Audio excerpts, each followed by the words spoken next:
Peace and love, everybody. This is AI News or Eric, and you know how we get down. We talk artificial intelligence.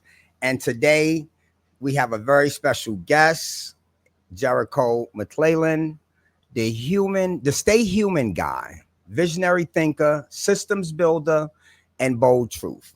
But before we get into it, I want to talk about the algorithm of power, available at Amazon.com, how artificial intelligence is reshaping society, equity, and the future of humanity. The Kindle and the paperback and the hard copy, the hardcover, which is 500 pages, gives you all the charts and the breakdowns in the back, is all on Amazon.com. And once again, too, we want you to know we got the AI flashcards. All right. AI literacy flashcards. 20 packed cards in each deck, $10 a piece, 3 for 20, and they wholesale for $5. So we're giving you a little example. Computer vision, AI for image recognition. And then on the back, we have also another breakdown and a prompt for business use using person to context, description, and output indicator. To us, the most four important parts to prompting. So once again, we got the AI flashcards. Inbox me for more information. Let's get back to it. So right now we're going to dive deep into the soul of AI, and we're going to talk about innovation without intention is empty. So we're going to have a conversation with Jericho today. This is a man on a mission to help the world stay human in the age of artificial intelligence. And anybody who knows about AI today knows that it seems like these AI companies are trying to lure us away from being human. They're trying to get us to actually be zombies to these computers and these AI systems. So Jericho has over 30 years of experience in understanding human behavior and systems thinking, building purpose-driven solutions. All right, let me say that again. With over 30 years of experience in understanding human behavior, systems thinking, and building purpose-driven solutions, Jericho brings a raw, real, and radically human perspective to the AI revolution. From coffee shop combos in the 90s to multi-million-dollar contracts to rebuilding organizational cultures, Jericho doesn't just talk ethics and values, he lives them. So if you're ready to explore AI with heart and courage and candor, listen to my brother right here, Jericho Mlelinen. Peace, my brother. You had me nervous there, man. I ain't never been like that trying to do no intro, man. This is crazy. Yeah, I appreciate you, man. Making me feel like a celebrity. It's an honor, man. I appreciate you inviting me to be on your show and share this experience with your listeners, your audience, man. Yeah, well, you know what really caught me is the stay human guy, visionary thinker, systems builder, bold truth teller. Before I even get into the questions, I have 5 questions for you. I want you to talk about the stay, because that's a unique title for yourself, the stay human guy. Yeah. Have you always had that title before getting into the AI world? Not from like a branding perspective, I would say, and it's really interesting. I appreciate you bringing that up because it kind of just emerged, I guess I would say. Kind of a little backstory. I was on LinkedIn for some years, and then in 2019, late 2019 or late 2020, somewhere around that transition, I got off of LinkedIn. The reason that I got off of LinkedIn was because I had built a network predominantly around my need to fulfill a role in the various businesses that I was associated with. So a lot of my LinkedIn network was more of business development, sales outreach, and things of that nature for the companies that I was working for. And in late 2019, I left my last employer, so to speak, to set out on my own. I had reached a point where in my life where I felt the need to not not necessarily like reinvent myself, but that I felt like there was just this something burning on the inside of me that needed to come out, and I needed to really take personal inventory and identify, number one, what that was, and number two, what is the trajectory that I'm headed with that. And so in March of 2023, I returned to LinkedIn. So, but 3 year hiatus, give or take. And when I came back, the one thing that I kind of promised myself and my early followers, my early connections, was that if I was going to show up, I was going to show up with authenticity in each and every engagement, each and every interaction. Yeah. And so I coined myself initially, used the hashtag LinkedIn Lazarus. Um, that I'd kind of risen from LinkedIn death and came back to LinkedIn, revived, revitalized, and that's when I initially was kind of introduced to generative artificial intelligence. My younger son was the one who introduced me to it, and uh, we can get into that a little bit. But I quickly realized I began to see the systems. I'm a systems thinker. I understand. I just have always had this knack for identifying patterns and understanding the macro of a lot of different things. My background growing up, my background in the military, 13 years being an instructor to over 25,000 people over the course of the last the better part of that being within a 10-year time frame within that 13 years.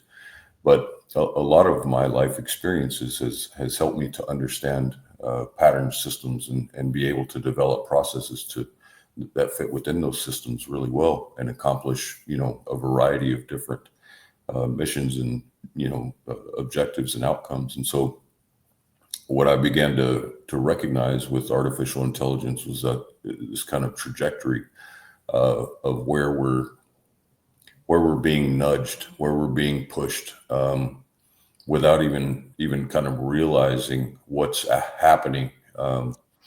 And and I know that there's many people that have awakened to understand this, and there's plenty of people that see this, but there's a lot of people that don't. A lot of people are just they're so focused on Most people life. don't. Most people don't.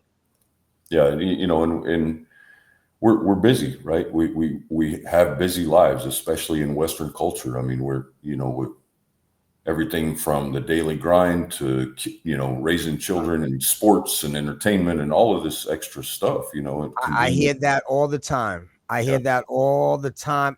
Listen, I just had a family member tell me, "Yo, back up off us, man. Be eat like you 2 months like this.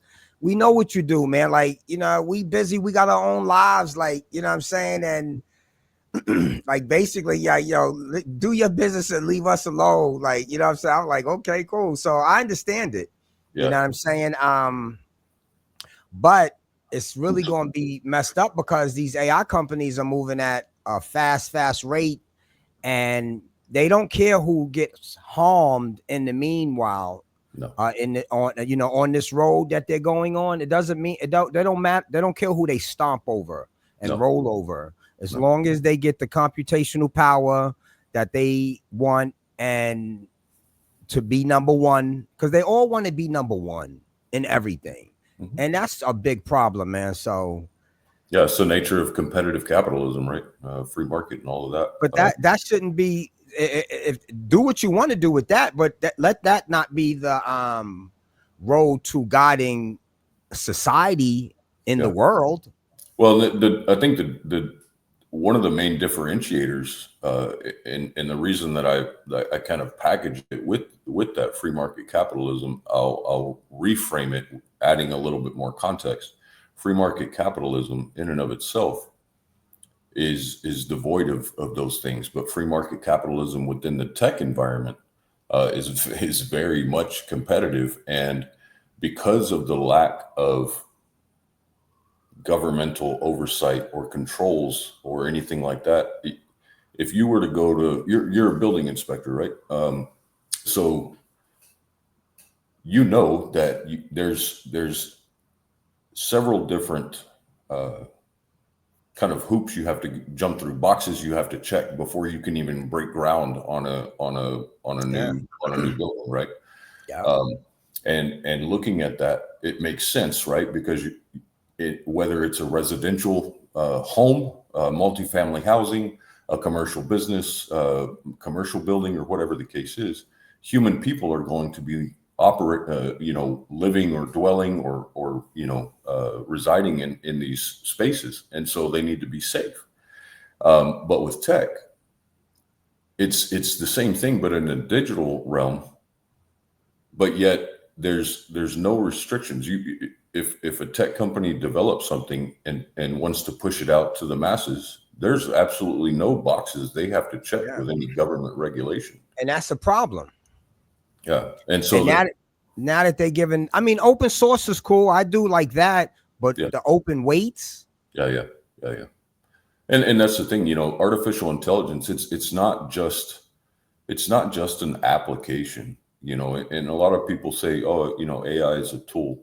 Okay, I'll go with that to a degree, but it's infrastructural, right? If we look at what happened, with OpenAI, right? Like they've made it accessible to all federal government agencies for $1, right, or whatever. So their drive is to interweave this thing into every facet of the human experience, and because of that, it is infrastructural. And like you said, they don't really care who gets hurt, because if somebody gets hurt by it, and there's this as well as I do, there's been plenty of people already harmed by artificial intelligence, yeah, yeah, and where does that accountability lie? right. That's a question for the for the court systems, right? But But in the grand scheme if of there's things, no regulations, because they've given the AI companies, particularly Trump new administration, has given the AI companies basically the road to do what you want to do, and if anyone gets harmed in the way, you'll probably pay a fine, that's uh, it. just It's like the always that. medical companies. Yep. And that's why Facebook didn't sign the EU regulations, because they actually don't want none. They don't want to be regulated at all. And the problem is, particularly with OpenAI, they just want to be number one. It's about being number one. It's not, the ethical departments are actually being downsized. Right. Yep. They are, and they have been. Why? Yeah, why? Because they're telling them, hold off. You're moving too fast. They don't care. Yep. Yep. They just I want to mean, be the first. we can go back to earlier this year in Paris, right? And listening to what was being said around artificial intelligence safety and regulation in comparison to that of innovation, and it was very apparent to a lot of us that innovation took a front seat, safety took a back seat. Responsibility, explainability, all of this stuff takes a back seat to innovation, because of the fact that it is so infrastructural, and it's tied directly into economics, geopolitics, and all of this. And so it's become this, as many have referred to it, an AI arms race. Well, anytime you have That's an exactly what it arms is. race, That's you're exactly going what to, it is. And yeah, the people, the humans are basically being used. yeah. Well, And that's the nature of an arms race. You're going to have winners and losers. That's the whole point of an arms race, is somebody's going to be harmed. That's kind of the underlying intention. that's one of the things my book is about. Once again, The Algorithm of Power, available on Amazon. That's one of the things my book is about. I talk about how particularly Black and brown and Latinos are going to be harmed, particularly in my circle, because we are at the bottom of the median wealth gap, and we at the bottom of the median income gap, and artificial intelligence is only going to make that worse. So wherever you are, if you're down, you're going to get pushed more down. And if you're up, you're just going to get pushed more up. But the thing about it is, one thing about artificial intelligence, it actually created pathways and knock down doors that nobody said to do because AI is moving so fast. So one of the opportunities in artificial intelligence is for Black and brown people and Latinos to actually get involved or either create our own rooms, because one of the problems is we're not in these rooms. We're not part of the data being uploaded for these major models, because if OpenAI becomes the main one that the government uses, and like, because there's going to have to be one, and even if there's one, like, even if there's one, there's still others that people can use. But my whole thing is that the things that we've known about growing up in life, we all kind of knew the same thing. Growing up in life, we learned basically the same thing. Now it's going to be 1,000 different GPT companies pushing out GPTs with their own data and their own direction. So you might get a different answer than this person and this person and this person. The next thing you know, everybody's confused. Well, my ChatGPT said this, and that's why I did my thing. And then my thing is bots and the agents. How they connecting all of those? When Go ahead. Well, I mean, to me, how they connecting all those, when what I see is I see companies trying to build agents and bots, particularly for individuals and small companies, but the aspect of a bot is supposed to be for everybody's bots to connect and talk to each other. I don't see that. I don't see that right now happening no time soon. It's very interesting because a couple of things that I've read about recently. Number one, kind of going back to your point about the various demographics, the upper hand and the lower hand, and kind of who's left out of the equation and this and that. I mean, there's so many different ways that you could chop that up and identify various cultural biases or worldviews and all of these different things.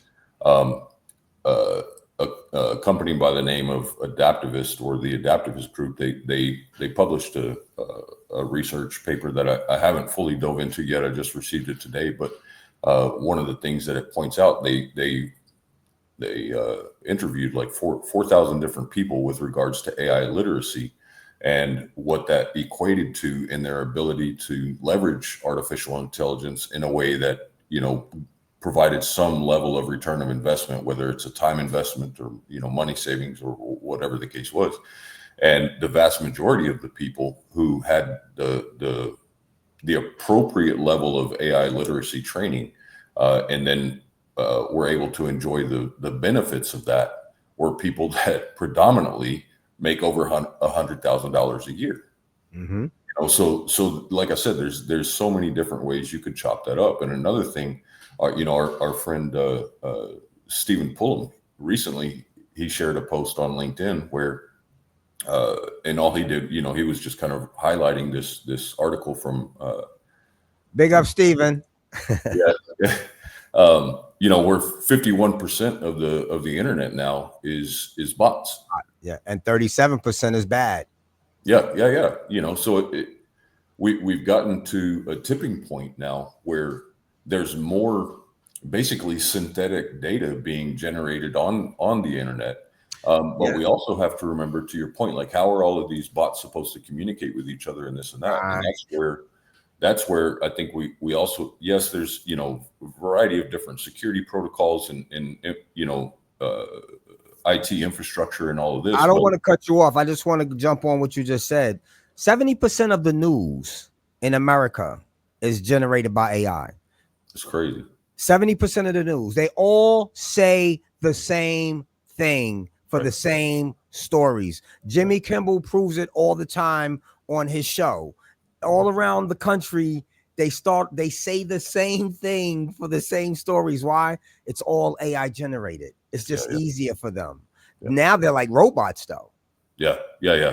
Well, and that's the thing, I mean, as artificial intelligence systems continue to advance, especially with multi-context protocol, agent swarms, and all of this different stuff. Like I saw a post today where an agent was basically had clicked on the "I'm not a robot," box, right? That you have to click on to Mm, get behind the, wow. yeah, Mhm. and it's like there was this old meme of R2D2, where like people are, the people need help or whatever, and R2D2's there at the computer, and he's trying to get the help, but he can't because there's that validation there, that verification. I'm not a robot Right. or You whatever. know And he's like, what?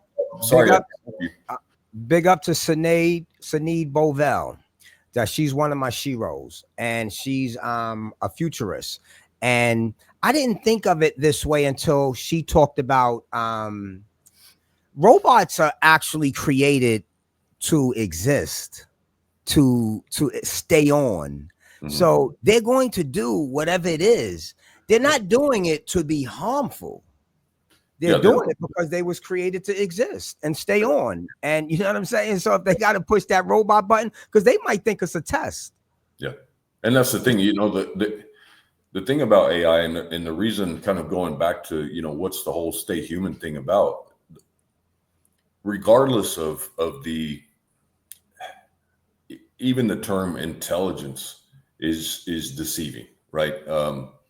These are Yeah. not intelligent systems, really, from an intelligence as far as we as humans understand intelligence. Are there people working on, more cognitive systems, better structure, framework, and this and that? Yeah, but it's not big tech. They're focused on scaling large language models and all of this, at this point in time. But um, these things they're going to find ways to communicate with each other, and the facilitation of that goes back to the .com era, because it's called the World Wide Web. Mm-hmm. So it's all connected. If you look at a spider web, it's all connected. You just have to find the right pathway, right?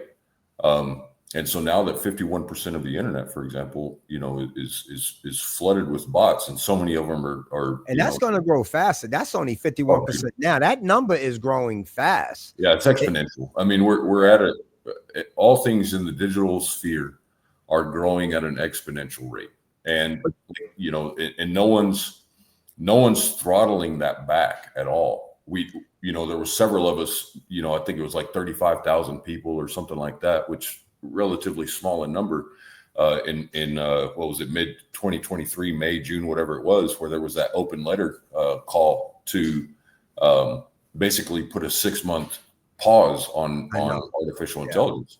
Hmm. And I mean, it went completely unheeded because, again, not every company would have adhered to that, even if people did listen.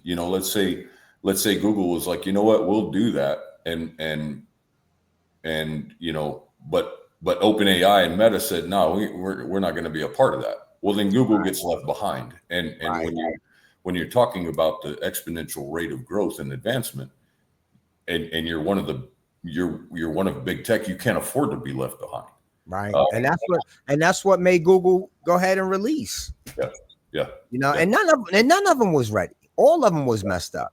No, and Meta knew that. Meta actually released, Llama before OpenAI released ChatGPT. But then they pulled it right. They pulled it from the market right away Hmm. because they realized they weren't ready. And OpenAI took advantage of it and was like, "Oh, Meta pulled, so now we can be the first to kind of release and keep it out there."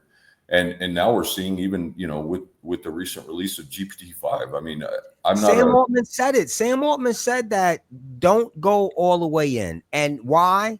Because of what we just talked about. The 51% bots. Those bots are there to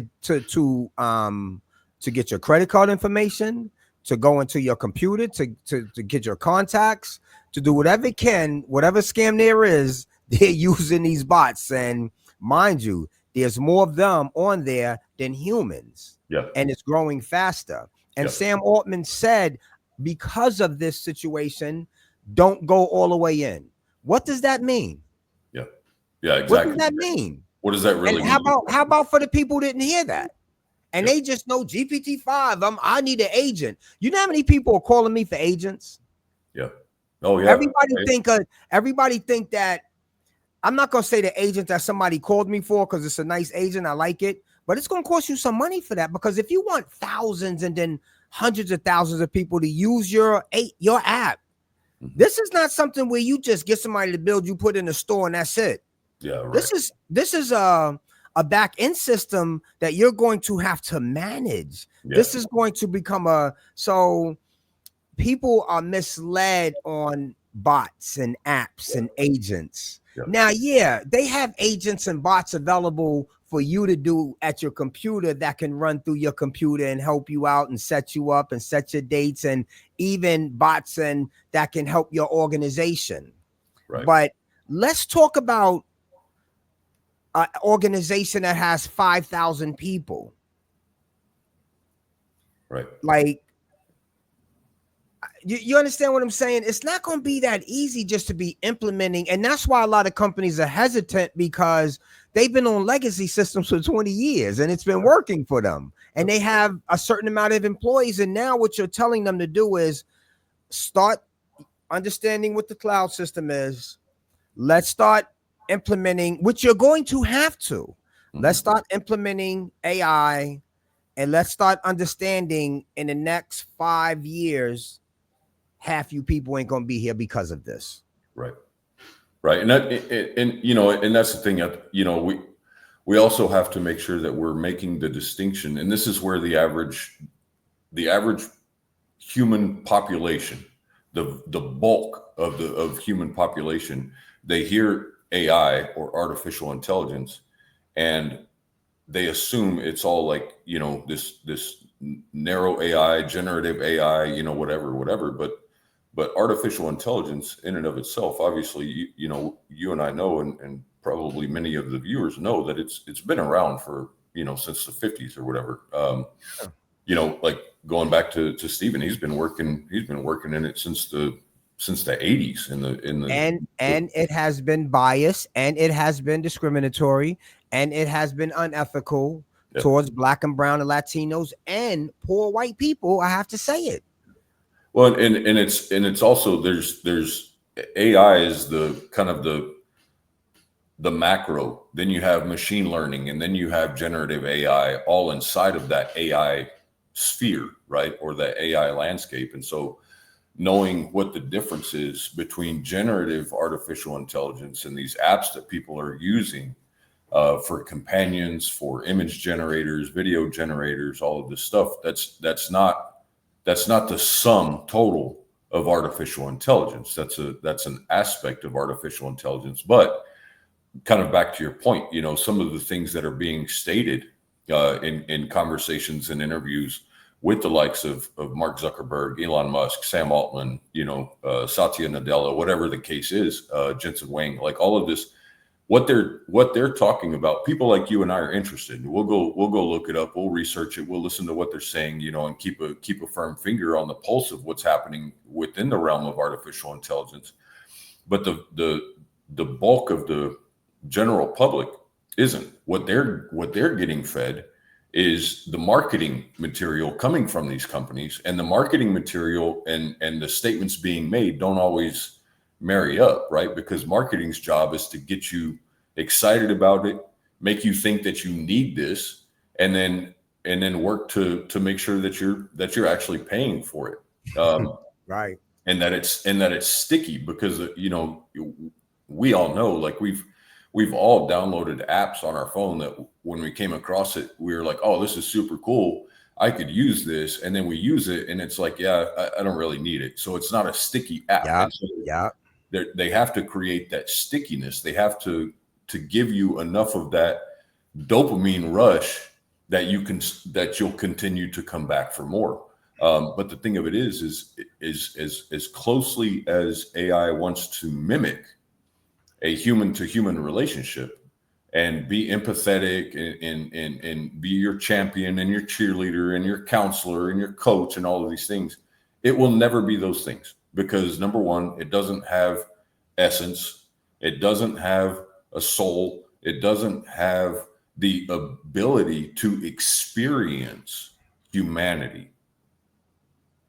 It can only digest what we've created in in content based on our experience or understanding of the experiences that we have.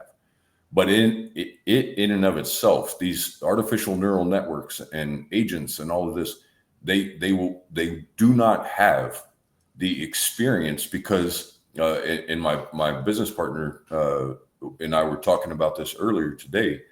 The one thing, while artificial intelligence systems, especially artificial neural networks, are designed in a way that mimics the human brain, you can build the infrastructure that mimics the human brain, but what you can't do in a digital realm is inject the chemicals that we have that affect our emotions and the way that we're reacting or responding to life as in and of itself. And so because artificial intelligence doesn't have that, it it will never be what we are.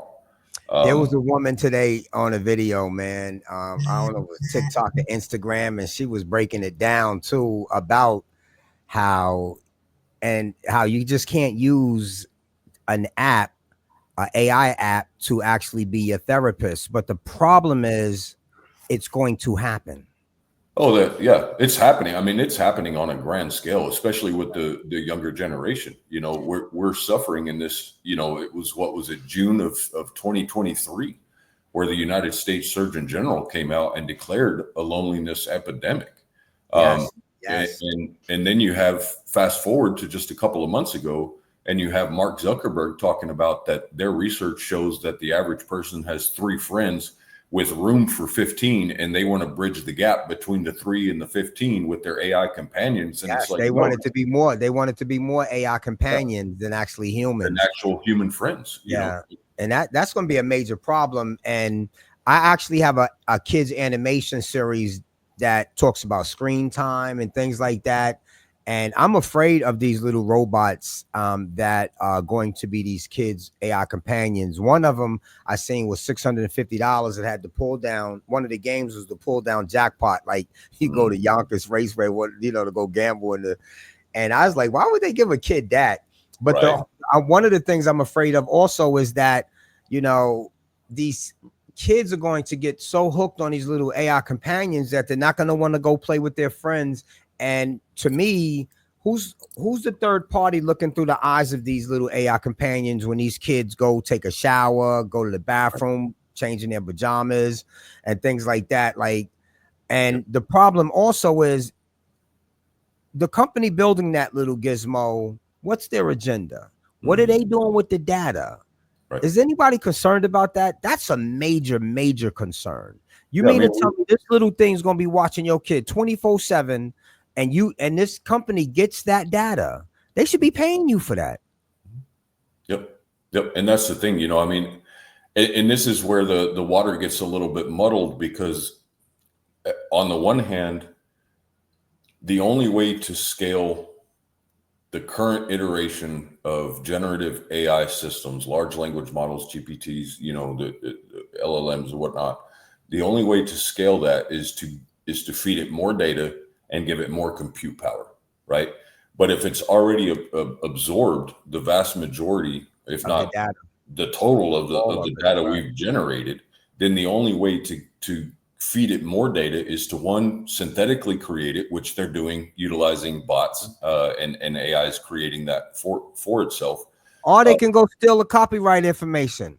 yeah, and that and they also have to find other ways to harness data points within the human experience, you know, through biometrics and all of these different things. And so you're ultimately creating, without getting into the weeds of what this really implies, we're talking about mass surveillance.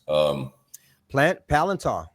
Yeah, I mean, 100%. You know, and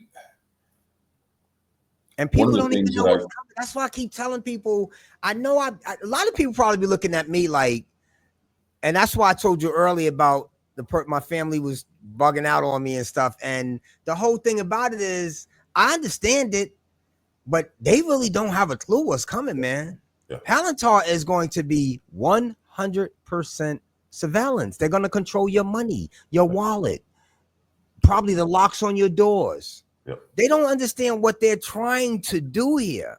Yeah. It's consolidation of power and control. Yes. You know. And full power. Yeah. When you owe a ticket, you ain't got to worry about paying it. It's coming out your account automatically. And anything they feel you owe. Yep. And that's where the stay human aspect of it comes in, because what I've identified, and there's plenty of other people that see this and understand this from a fundamental aspect, if not even deeper, is if you're going to provide AI literacy, whether it's to your family, to your social media audience, to your company, right? Like with the EU AI Act, all of the companies that are utilizing AI, implementing AI, they have to have literacy, programs and this and that. And then here in the United States, we've got executive order and policies and stuff that, now AI is mandated in K through 12. I know UAE's done some similar things, and Saudi and stuff like that. And so when we look at global AI literacy, the only appropriate way to move forward with AI literacy is holistic literacy. And that's making sure that on the one side of the coin, you understand what artificial intelligence is and isn't, and how to utilize it properly, but then also leveling up your ability to critically think, to be creative, to communicate better. And these are those human traits. These are the human side. So let me just stop you right there. I got to stop you right there because you said something about holistic. So in my book, I talk about if we was to build a machine model and build it holistically, add some Christianity values, right, some Islamic values, some Buddha values, some Islamic, I think I said Islam, like it doesn't matter. Hinduism value, some Hindu values. Do you understand we can come up with an ethical model? right. All these religions and way of lives, to me, should all be considered when building a model that the world is going to use and actually have that direction. They should all, not one, everything should be included, because now it could be, because what's ethics? Like we got 10 different groups that have different type of ethics, but if you was to just combine everything and take your time, but nobody want to do that, because I said take your time. Yep. They don't want to take they want to rush. So everything that we're talking about, they're downgrading the ethical departments. Yeah. I mean, that's the thing with because of the nature of technology, going back to the kind of the beginning of this conversation, where we're talking about those boxes that have to be checked, all of these, kind of a lot of people refer to it as red tape, but these oversight and governance steps, systems that don't require tech companies to follow any sort of guidelines before they introduce these technologies, because it's a race to the finish line, whatever the finish line is for them, whether it's API, what is it? There ain't no finish line. Like the rest of the world, like big tech is the pace car in the race. We all are reactionary. Everything we do, from education to governmental policy to security, all of this is all reactionary to the driving force of big tech. It's been that way since the .com era, right? Like we can only react. Look how many years it was. But I can say, I don't think, I agree with you 100%, but they didn't have the power that they have now. They are literally ruling the way the world will go forward, the way, and they have the capability to dumb the world out. Yeah. And this is where the work that I'm that I'm involved with, this is where the stay human aspect of it comes into play the most predominantly, because irregardless, you just cannot operate in modern society in large part without a digital presence. You have to be on a device. You have to go through various platforms or apps or whatever the case is. So you're, in many ways, we're all beholden to these big tech companies without options for Yeah, other, yeah. whether that's, through telecom, right? Like we all have to have a provider. We all have to have a, someone who provides our internet, our Wi-Fi, our whatever. So And that right there, surveillance. yeah, I mean, we're all beholden, unless you want to completely escape the system, unless you want to completely live off the grid and grow your own food and raise your own animals and never see, a piece of digital technology ever again. But for the vast majority of us, that's not even practical. And in Not at many all. cases, you can't even do that. States have, here in the United States, states have certain laws against collecting rainwater, and you can only have, so I mean, Yeah. they've done a good job of kind of They're herding going, they're cattle. going after the health food stores. Yeah, They're going after the health food stores saying, nah, we're going to have to start regulating this. yeah. And What? so because of this, the only way, because of that simple fact, the stay human kind of mantra and ideology is is my attempt to counterbalance. If we can raise up the human, if we can grow the human, if we can grow our cognitive skills, our self-awareness, our social skills, our creative skills, if we can grow those intelligences with inside of ourselves and our ability to discern, to advance in wisdom, to apply sound logic, to be more mindful, and appreciative of various demographics and different, like you said, religions and all of these cultural nuances. If we're willing and more self-assured in who we are, grounded in what my partner and I refer to in our relationship model as the vital base. What is your vital base? And that vital base is who you are at the core. Whether it's, aspects of your belief system, the cultural nuances that you were raised in, your family, your views on family, your views on, sexuality, all of these different things, that those kind of inform your vital base and your values, which leads to your vitality, which, ultimately informs your identity. But we all have that. I have that for myself. You have that for yourself. And then you and I, we work on finding what are the alignments that we have in this relationship between our values and our perspectives, and where do we find that tie that binds, or that bridge that connects us, and how do we best traverse that bridge back and forth with reciprocity, so that we're showing value to each other. Unless we teach people more and more and more how to do this, Right. what then? What I'm afraid of, not to cut you off, but one of the things I'm afraid of is the school systems, because it is now going to be mandatory that K through 12 gets AI curriculum, and it's actually K through career, because college is going to have to do it too.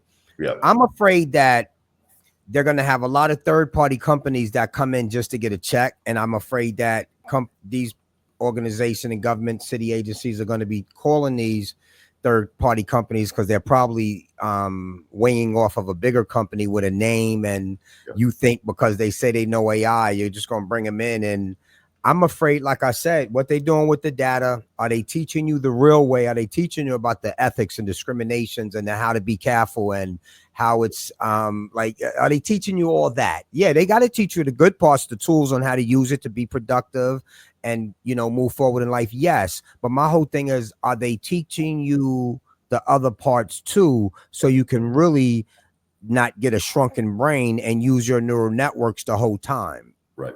Yeah, that's a great point. And that's exactly where where I'm focused, or where we're focused with our venture, the relationship lab, and our relationship model. I won't dive very deep into this. If anybody wants to reach out to me, and we can obviously discuss that. I've written some posts about it and stuff. But essentially, if you look around the world, right, all of the things that we're talking about all stem from commercial business. You cannot you can start a business, but you will not be able to scale or sustain a business without a business model, right?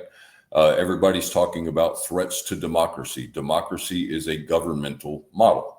And so all of these things, they have a model, a framework that they operate on. But yet, you know what no one seems to really have in any of these organizations is a relationship model. And so we have a relationship model. It's copyrighted. It's been developed over the course of about a decade in total. I've been blessed to be able to work on it with my partner Drew for the last couple of years. But we're going into these organizations like right now. It's in the middle of being used in a pilot workshop program with a British automaker. And the people are loving it because they're like, man, we have so many of the leadership models and all this different stuff, but we don't have a relationship model.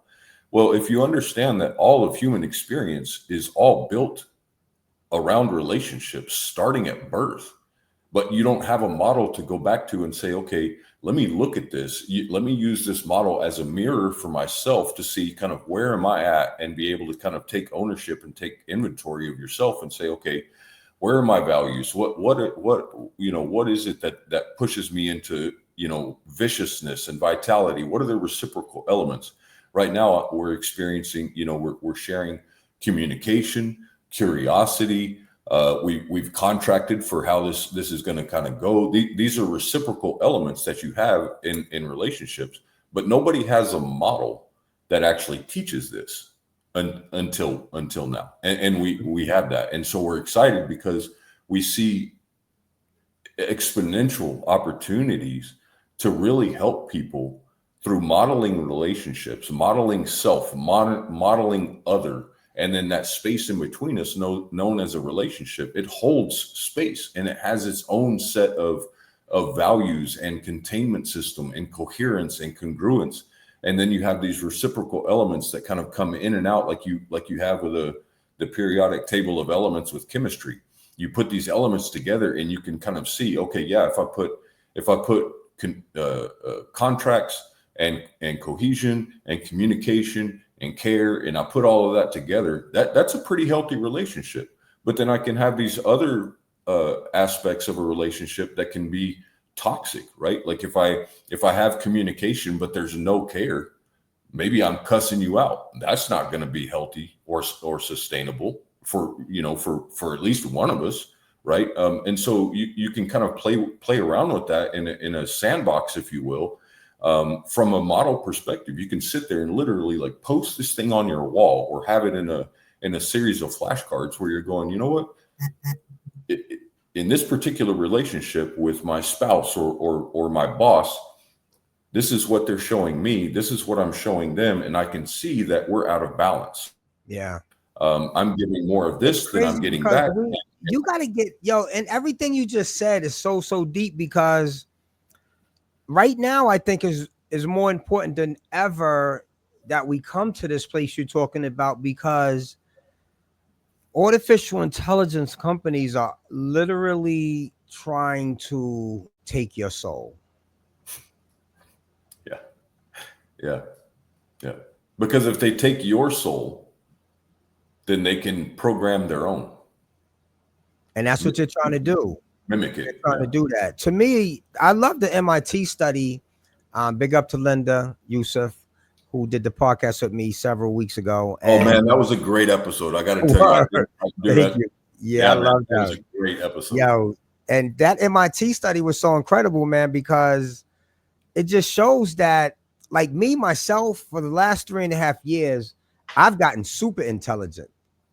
And I didn't even know about cognitive abilities and all that stuff back then. But it's funny because I have, if you go to my YouTube, I got a video probably like 6, 7 months ago.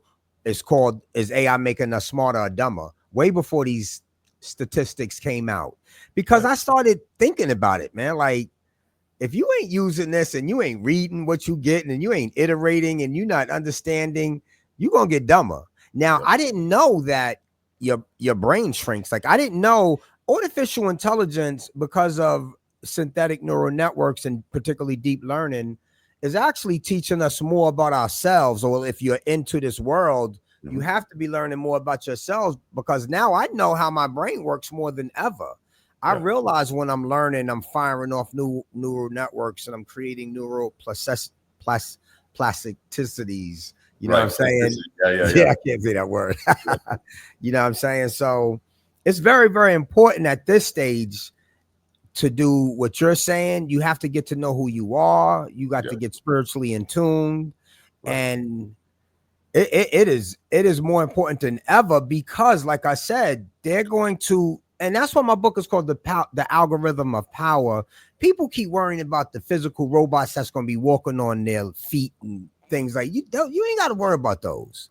Right. You can worry about those way down the road when they get smart enough to be able to know that you fear them. Right now they're still programmed. You ain't got to worry about that. What you have to worry about is the algorithms Hmm. in any of these models. You have to question the new GPTs coming out. Is this for me? Is it beneficial? Right. Is it beneficial for my community? Is Yep. it beneficial for my cause? Yep. In which ways is it harmful? Right. Before I actually put my book on Amazon, I didn't know where to put it. And I was about to put it on this one site that sounded so good because everything was free. And I was about to click submit. Something I never did before came to me and said, Eric, read the terms of agreement, copy Yeah. it, put it in AI, and ask what's the bad parts. Yep. And oh my God, when I got it back, it basically said, if I would have hit submit and put my book there, it basically said that that's their book. They could take it, edit it, change it, revise it, resell it, do what they want with it.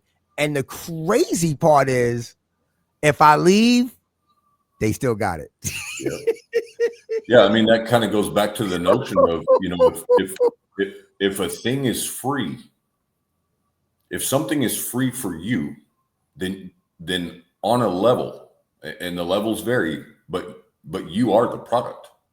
Right. And that's why people keep saying, I keep telling, there's a phrase where they say, if you have the free chat GPT or any GPT, you got a high school graduate in your basement giving you answers. But if you got the paid version, you got Einstein in your basement. And I Yeah. like the paid versions because you get to create your custom GPT. Right. Right. You know Right. what I'm saying? Right. And you could create 5 of them for 5 different projects. To me, I think I love it. I love artificial intelligence. I love what it can do. I love the fact that it's revising the healthcare industry, cancer, Hmm. 5 years ahead now, respiratory infections, 12 months. Right. These are going to save lives. Yeah, a lot of jobs will be lost, particularly in the healthcare industry, nurses and even doctors, and everybody has to be reskilled. Um, there are going to be a lot of robotics in the healthcare industry, particularly in rehab, Yeah. roboskeletons for people who, instead of 2 people trying to get someone up to walk, it's going to be a roboskeleton who's going to understand every nerve in your body. That's going to help you 100 times better than 2 people, Yeah. because this robotized skeleton is going to be trained on all your nerves. It's going to help you walk, Right. actually, but it's going to try to get you to walk back yourself. The artificial intelligence is going to be able to make people who's paralyzed walk again. Yeah, I mean, we've seen. You're exactly right, and I want people to understand. Like, I'm not an AI naysayer. I'm an AI realist in that we have to be very, very aware of what it is, what it isn't, and how we actually choose to apply it in our own life, and what we're using it for, and make sure that it's benefiting us, and that we're headed on the right trajectory, and that we're not misaligning ourselves with something that truly isn't really aligned for us. But to your point, like with robotics and things like that, several months back, I'm reminded of, and I don't want to, misquote, but there was basically a surgeon, I believe he was in Asia, and he was working on a patient remotely in Greece, I believe it was, and he performed surgery I know. remotely, Yes, he did. Yeah, right? Um, successfully. Yeah, exactly. So and that's not unlike even when I was in the military. I was Air Force, active duty Air Force from May of 2000, so before 9/11, until April of 2013. And during that time frame, we started utilizing drones, right? And so we would have people in Nevada or New Mexico or wherever that were flying drones remotely from very, very far away. Now, did we crash a lot of them? Yeah, we we crashed a lot. Yeah, I Um, crashed my drone the first time I got it. I crashed it. yeah, and so when if you take that and you apply it in a surgical sense, who's responsible? Who's accountable for that crash? Yeah, If that doctor is, let's say, in some future iteration of this, some doctor is remotely performing brain surgery, working from his home office one day or whatever, and then let's say his 6-year-old son who's home from school sick, but his wife's at work. He all of a sudden something happens and he interrupts it. And something yeah. goes terribly, terribly Who's wrong. For example, responsible? who, Yes. who's accountable for that? Is the Is it doctor accountable, is or it the machine? if there's a bias with the robotic system where Right. it thinks one thing and the doctor's trying to tell it a different thing? Who's accountable? Well, Who's accountable let right me. now with the harm? Who's Right. accountable for the kids that have committed suicide? Who's accountable for some of these CEOs that have been defamed? Who's accountable? Is Let me big ask you tech this. accountable? No, they You don't. got They don't want the accountability. a. You're right. Let me ask you this. You got a robotic car that's actually self-driving car driving down the block. You got a bum that's pushing a shopping cart. You Right. got a woman that got a kid with a baby in the stroller. And then you have a senior citizen couple right here. Yep. Who does Yep. the car hit? How does Yep. who makes the decision Yeah. on in a fraction of a second? Who Yep. makes the decision who that car got? Because it got to kill somebody. Yep. Somebody Yeah. got to die. Or do you kill the driver Right. that you're driving? Do you Yeah. smash into a wall? Who You're talking programs about, this? yeah, you're basically you've repackaged the notion of the trolley theory. There's a YouTube channel called Mindfield, and I watched this video several years back now. But basically, they ran this trolley theory. And the trolley theory, if you're unfamiliar, but like I said, you basically just explained it. Is you have a trolley or a train that's operating on a track, and there's a switch to divert it from one set of tracks to another set of tracks. But as the train approaches, there's people standing on both tracks. One track has one person and the other track has multiple people. And so what do? Do you Right. sacrifice the one for the greater good, whatever? And Oh they man. actually ran Yes. this in a real world scenario with live human beings and an ethics oversight committee and the whole 9 yards on this episode of Mindfield. And what they determined was, I believe it was like 1 out of 6 people actually took action. They knew exactly what to do. They were trained by a switch operator in this environment that seemed realistic. The switch operator stepped out of his booth to take a phone call and then just disappeared. Train pulls up. These people think it's completely real, and you see them. I mean, they absolutely freeze. They get fearful. All of these visceral reactions or inactions because they think that someone else is going to come in there and save the day, even though they know inherently this is on me. The guy showed me how to do it. I know what I'm supposed to do, but they didn't want to bear the responsibility of making that decision. And so if we don't want to do it, how can we expect that some artificial intelligence system that can't feel and experience real human emotion, remorse or gratitude or any of these things, how can we expect these systems to operate better than we do? We can't. And so the only thing that we can do is level ourselves up to the point Yeah. that we're healthy enough, we're grounded enough, we're strong enough that no matter which trajectory AI goes, we know who we are and we're capable of moving forward without it or with it. Right. Oh man. You know what's crazy?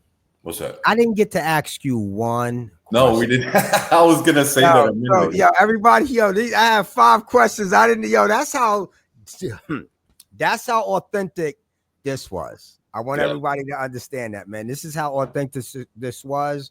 That's probably why I stumbled in the beginning. I never do that, man. You know what I'm saying? And that's crazy. I didn't even get to one question. And I said that in the beginning. I was like, maybe after 2, 3 questions, and we didn't get to one. And I'm not even going to get to them now, man. We have to save that for another time, man. Dude, I was going to say, we'll definitely do a part 2, man. Yeah, we got to do a part 2, man. This is crazy, man. Look, I appreciate you, man. So let me ask you this. What are you doing now? What is your company doing right now? So I've got a couple of focuses. So right now, where I'm predominantly focused is, like I said, in the human educational side of things. So taking the relationship model that Andrew Boynton, the primary author, and then me as a co-collaborator, co-creator, we're using this relationship model to go into businesses currently in a workshop capacity while we're working on other opportunities, like remote learning and things of that nature, but coaching programs and workshops for a variety of industries. People are always like, oh, niche down. Well, we've niched down to the individual human and the other person in a relationship and using this model. So that is our niche, and relationships can be found in government. They can be found in manufacturing, wherever. And so we're partnering with organizations, looking for organizations who really want to level up their leadership programs by combining it with a genuine relationship model that's founded on biopsychosocial sciences from psychotherapy, psychology, sociology, behavioral science, and all of these different things, all combined into this relationship model that really gives you the tools and as a diagnostic tool, as a reflective tool, and then as a playground to improve your overall relationships and ultimately create sustainable, healthy relationships wherever they're found. And then secondarily, I'm working on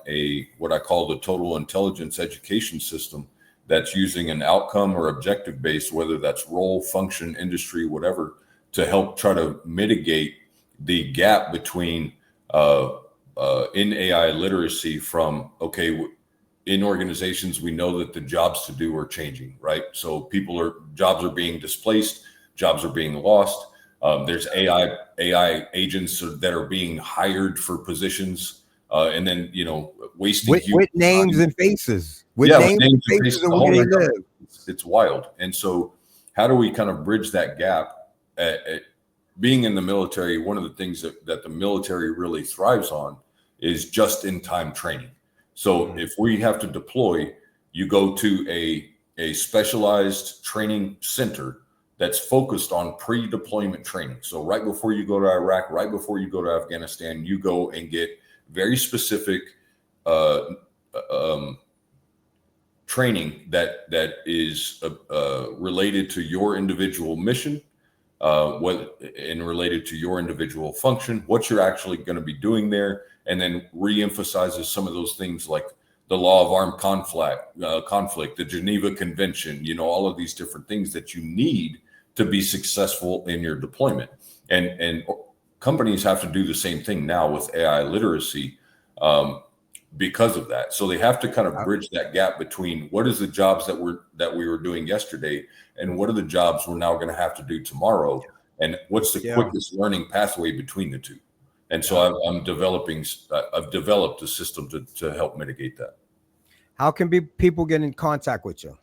The primary, I'm not a huge social media person, so definitely on LinkedIn, Jericho Mlelinen on LinkedIn. And then my email, the stayhumanguy@gmail.com. Don't go nowhere. I just want to say thank you to Jericho. Right now is a time where we have to stay human as much as possible. We have to be able to have relationships as much as possible, because artificial intelligence is going to try to have you have relationships with robots moving forward, and your kids having relationships with robots. So the relationship model that he has is going to be marvelous and definitely useful for society. So once again, I want to say thank you to everybody for watching. Once again, we got the algorithm of power, how artificial intelligence is reshaping society, equity, and the future of humanity. And we also got the flashcards. You can go to ailiteracy.biz, or you can just contact me. We'll ship them out. It's 1 for 10. You got 20 cards in each pack. And then on the back, you got a prompt lesson and a breakdown of that abbreviation. So once again, this is AI News with AI Literacy. AI News with AI Erik, ailiteracy.biz. Once again, thanks to Jericho. Thank you for everybody who has been watching and watching the future videos that we're going to be pushing out. Peace and love. AI News with AI Erik. Peace.